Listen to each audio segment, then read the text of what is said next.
Alright, so we are back for another Dokkan Battle video, and in today's video we are going to be talking about whether you should summon on the up-and-coming Dokkan Fest New Year's banners, because of course, we did get the data downloaded for part 1 of the New Year's celebration last night on JP Dokkan, and we got little banner previews of, obviously, both the Dokkan Fest banners, so you can see here, we got Super Saiyan 3 Goku, and then the Hirudegan, so we could see some of the featured units, obviously not all of them. There's probably going to be a couple other Dokkan Fest LRs, and the normal Dokkan Fest units featured, but still pretty exciting. We can see some of the units, and just from the looks of it, both the banners are looking pretty good. Obviously, Hirudegan and Super Saiyan 3 Goku are very crazy. I think it's safe to say they're both in the top 5, at least best TURs in the game.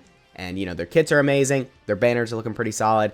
Their animations could have been better, but still really good. So far, this is looking like a really big W with part 1 of New Year's. So, I guess with all that said, we can get right into it. First off with the Super Saiyan 3 Goku's banner. So, you'll see here a pretty good banner. You know, you see in the back, you got AGL Cell, we got Tech Pan here. Obviously, they're not insane, but then we got LR Ultimate Gohan. Still really good. He can do a lot of damage, and defensively, once you're fully built up, he's going to look really impressive. Super Saiyan 3 Goku, like I mentioned, one of the best TURs in the game. He's absolutely insane. And then World Tournament Piccolo, still the best TUR in the game. I don't know. That might change after we get to use the Super Saiyan 3 Goku and Hirudegan for a couple weeks. But as it stands, I think World Tournament Piccolo is the best TUR in the game, but I could be wrong. But regardless, he's still, you know, top 5 best TURs in the game, and just a really good unit overall, especially for a lot of extreme class teams. So definitely really good that he's on here. Pan, like I mentioned, not as insane as the 3 right here, but still has some value. Pan's got that damage reduction in slot 1. She also has that active skill that hits very, very hard. You know, she's stacking attack and then greatly stacking when you've got a GT Goku on the team. So definitely a lot of value with Pan. She's still good, just not as good as some of these other units.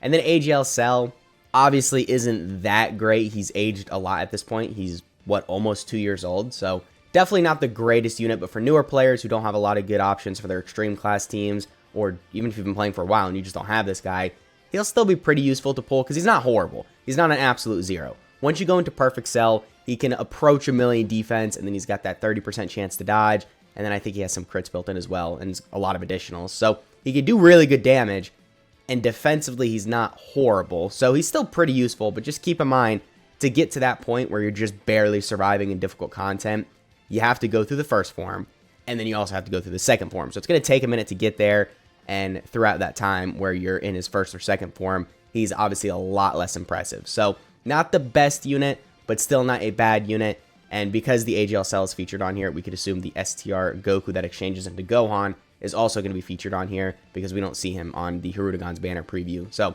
I'm going to assume the Cell and the Goku are going to be on this banner. So then that's another unit we know that's going to be featured.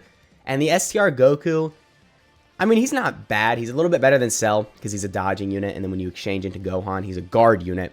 Obviously, we love guard. And he can get up to some pretty good stats as well. Let me just say that. He can get up to like a million defense with guard after he supers, which obviously is really good considering he also has a nullification, but you have to go through the Goku to get there, and the Goku, he can get messed up. He gets that, I think, 50% chance to dodge after he supers, so if he gets AoE'd or anything like that, then of course that's, you know, going to do a lot of damage to him, or if he gets locked in slot 1, or if he gets sealed, then of course that can be really tricky with him, but he's still pretty solid. I think the Cell and the Goku kind of have the same thing going on. They're bad for the first couple turns, but then once you get their transformation, and in the Cell's case, it's perfect transformation, and then the exchange into Gohan for the Goku, then they can look really impressive. So from what we know so far, this banner's looking good. Everyone has value, even this AGL Cell. So definitely pretty good for newer players, or if you've been playing for a while, then you got some good options for some of the units that you might not have. But then next up, got the Hirudegan's banner. Actually, it's probably looking a little bit worse, if I'm being completely honest, because Pan, like, there's no counterpart to Pan, obviously, so we got the ROF Blue Boys, and I think it's pretty safe to say Pan is much better than them. I mean, they were just a fumble. Don't get me wrong, Super Saiyan Blue Goku exchanging into Vegeta, or exchanging into Super Saiyan Blue Vegeta, really hype. I kind of like their animations, too, but, yeah, their kit, no, they fumbled pretty hard, but, I mean, still, not an absolute zero. They have some value. I just think Pan is a better alternative than ROF Blue Boys. We got Orange Piccolo, really good. He definitely is better than Ultimate Gohan. I'm kind of comparing the banners right now, by the way, in case you haven't noticed. But I don't know. I don't think the gap is that significant. Like, obviously, Beast Gohan isn't in the top 10. Piccolo is arguably the best unit in the game right now. But it's not like a humongous gap between them. You can run them both in most difficult content, and they should be fine. You know, they're very recent Dokkan Fest LRs. Piccolo's still better. I'm just saying the gap isn't humongous to where it makes this banner way more valuable just because Piccolo's featured on here. And then World Tournament Goku, still an absolute insane unit with that revive, with the standby, you know, once you're fully built up and you have the guard. Yeah, he's going to be insanely busted.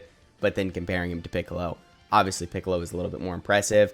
And then the 2 Dokkan Fest for, I don't know, like the 2 Dokkan Fest you can see here. It's going to be Kid Buu and then the Transforming Super Saiyan 3 Goku. But then on the other banner, it's the AGL Cell and then the STR Goku. So because these are more modern Dokkan Fests with the AGL Cell and the STR Goku that exchanges into Gohan, obviously that's a little bit better. So I would say so far, Super Saiyan 3 Goku's banner is looking better. But of course, that could change. You know, maybe we see some other LRs that are featured, and Hirudegan's banner just has way better options. But they're still both good banners. Don't get me wrong. Again, Orange Piccolo, really crazy. Blue Goku can be good for newer players, or if you've been playing for a while and you really need, I don't know, a Mastered Evolutions lead. Then, of course, you know, he can provide some good value with that because he's a 200% lead. Got World Tournament Goku, amazing for everyone, really. I mean, he's insane. There's really nothing wrong with him. It's just Piccolo is a little bit better. So if you compare the banners, this one does walk away with the W. But Kid Buu and Super Saiyan 3 Goku, yeah, they kind of suck. They're very old. They're literally the Dokkan Fest right before 200% leads got introduced. So unfortunately, they're only 170% leads. And then also, they've aged a lot. They're the New Year's Dokkan Fest from a couple years back. So they're not that crazy, but I guess maybe if we get an LR Kid Buu soon, this guy can have a somewhat valuable spot on his team. And then the Transforming Super Saiyan 3 Goku, I mean, I guess he might work pretty good on this guy's team. I don't know, if we get really good Super Saiyan 3 buffs, then if you want to run that as a team, I mean, I guess you got a pretty good setup there. Get an easy A for the LR Super Saiyan 3 Goku, get this guy on the team, and then the Transforming Super Saiyan 3 Goku, who isn't as insane as the other options I just mentioned, but, you know, still some value with that. So both banners definitely look pretty impressive, but again, Super Saiyan 3 Goku's looks a little bit better. But now to get into the actual question of the video, should you summon? Now I'm going to be completely honest. I don't think you should summon that much. I think you definitely should summon a little because these banners look pretty valuable. And then also both the new Dokkan Fest are really good. But I wouldn't say go balls deep in these banners or one banner over the other just because of one simple reason. Anniversary. Now, of course, there's also the New Year's Step Up banner, which I do want to briefly mention. This is going to have a lot of value. We're going to do another video going over the updated units that should be on it this year for JP Dokkan and Global Dokkan. But still, not an insane amount of value here just because Anniversary is going to be coming up, and those banners are probably going to be more valuable than this. So I would recommend not going crazy deep on Super Saiyan 3 Goku and Hirudegan, not going crazy deep on the New Year's Step Up, maybe doing one rotation, and then saving your stones for obviously 8th year anniversary banners because JP, we should be getting that late January. So you can see here, this was the last year's anniversary banner. Still pretty solid even by today's standards. Obviously, this is going to be updated. So we're going to get, you know, new Dokkan Fest. We're going to get new banner unit. We're going to get some Dokkan Fest here. I don't really know how they're going to handle this because I'm pretty sure with these anniversary banners, there wasn't like a staple TUR they always have return. Usually the LRs are the ones that return from previous Worldwide Download celebrations or previous anniversaries, but it's never like TURs that always return on the anniversary banners. So don't really know how they're going to handle this. Obviously, this was a little different though because there was a superhero stuff going on, so we might not get like, I don't know, whoever released during the time slot of the Gammas this year featured on the 8th year anniversary banners. So 8th year anniversary banners are going to be a little bit different than last year's, but they're still going to be very valuable. Obviously, we are going to have the Tech Zamasu, and then the AGL Goku and Vegeta that fuse into Vegito. We're also probably going to have the 8th year anniversary LRs, and then some of the other anniversary LRs, and then the 6th year anniversary LRs are going to be on here, but then they're going to Easy A during the celebration,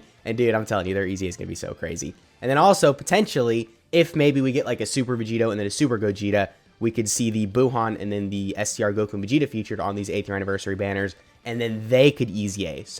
So much value with the 9th year anniversary banners. You have to save for it, man. They're just going to be so insane. All these crazy Dokkan Fest LRs are going to be featured, and it's a really good opportunity to just go balls deep on those banners and get some crazy value. So that's why I do kind of recommend not going all out on, you know, these New Year's banners or the New Year's Step Up banner just because we have 8th year anniversary, or we have 9th year anniversary. I probably said that a couple times in the video. You know what I mean? The up and coming anniversary banners, which are going to be very crazy. And just to give you kind of a release date specifically, last year we did get the 8th year anniversary banners the 29th, so it would make sense for the 9th year anniversary. We'd probably get it around the 29th. Maybe if they want to be different, we'll get them the 28th, maybe we'll get them the 30th, but end of January is basically what I'm saying. So that pretty much has been the video. Let me know which banner you are going to summon on, or if you're just going to skip it entirely, save for the step up banner, or if you're going to be a real Chad, just skip all 3 of these banners and save for anniversary. So once again, that has been the video. I hope you guys enjoyed, and I'll catch you all in the next one.